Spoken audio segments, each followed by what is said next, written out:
Da li smatrate da je sami proces narušio vaš ugled kod građana ili čak naprotiv da ga je učvrstio kao figuru koju sistem ne može da slomi?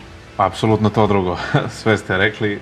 Ne vidim zašto bi mi narušio ugled čovjek koji, evo, kao što smo vidjeli, doživio poraz. On je doživio javni poraz i javnu bruku, shvatio je na teži način da ipak ne možeš silom da se obračunavaš sa onim koji misle drugačije od tebe. Kad je došao na tu funkciju gradonačelnika, ja sam mislio da se radi o onom kulturnom, umjerenom čovjeku. Međutim, on je toliko srozao svoj ugled za posljednja 3 mjeseca. Tu se obračunavao sa građanima Botuna, pa se obračunavao sa Milanom Kneževićem, pa se evo obračunavao i sa mnom. Građani su apsolutno mogli da vide ko je u pravu, a ko nije i šta je žalosno u cijeloj priči, što će njegove greške da plaćaju poreski obveznici glavnog grada.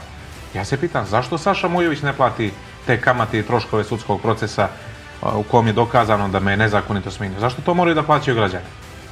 Također, odmah da kažem, evo sad prvi put, sve te kamate i sudske troškove i to što ja treba da dobijem od glavnog grada usmjerit ću u humanitarne svrhe. Nećete sarađivati sa Sašom Mujovićem, ili tako?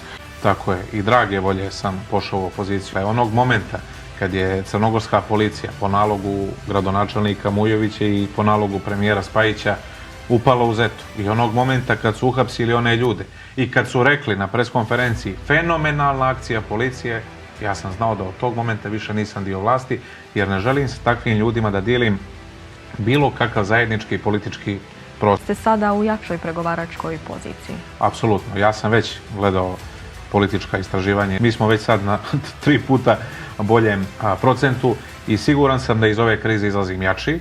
Ova kriza je za mene bila test da vidim ko su mi pravi prijatelji, ko su iskreni saborci, na koga mogu da računam, i Bogu hvala, slobodna Crna Gora danas u 15 gradova ima svoje opštinske odbore i uveliko se spremamo za naredne izbore. Nema nikakvu dilemu da ćemo mi i samostalno ući u Crnogorsku skupštinu za nekih godinu dana, a samim tim i da će naši kandidati za odbornike ući vjerovatno u 15 opština širom Crne Gore, zato što se ozbiljno pripremamo. Svaki drugi dan otvaramo kancelarije, što znači da imamo podršku naroda u tim gradovima.